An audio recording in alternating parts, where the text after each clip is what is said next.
Hey TJ, instead of just leaving a comment on how your fight scene was, I decided to also go over the basics. Not as flashy as Hagen Dude or whatever, but if you know what to avoid, you'll be on the right track.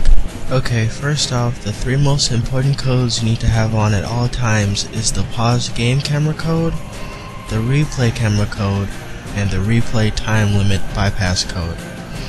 Correct me if I'm wrong, but it seems you only turn on either the pause game camera code or the replay camera code when it's time to film. You need to use both. The time limit bypass is for obvious reasons. Alright, moving on to the actual filming, don't use scenes of the characters that don't show their upper body. Lower body isn't that interesting and crouching needlessly doesn't help. Understand the limits of the pause game camera.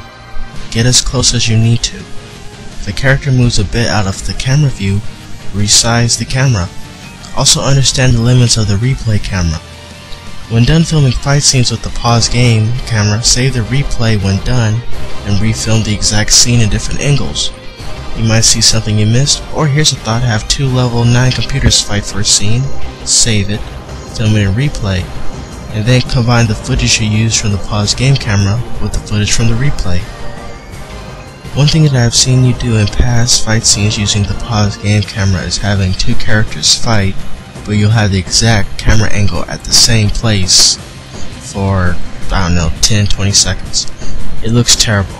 I'm not saying you should change the angle each time a character is hit, but what I do is when a character is hit out of a camera view, I switch to another angle.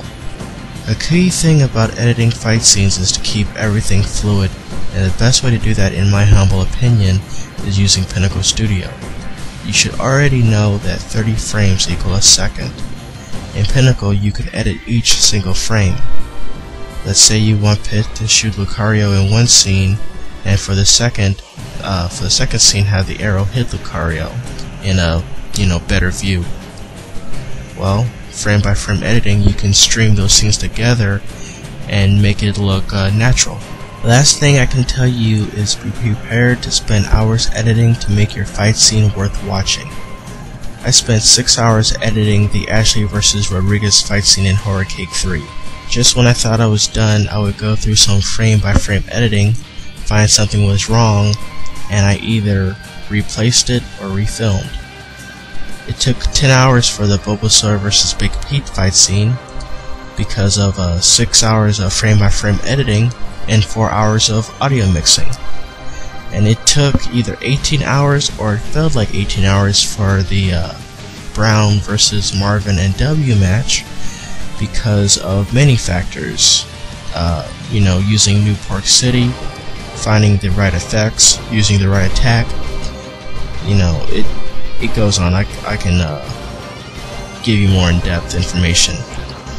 Point is, you do whatever it takes to make your video look good when it comes to fight scenes.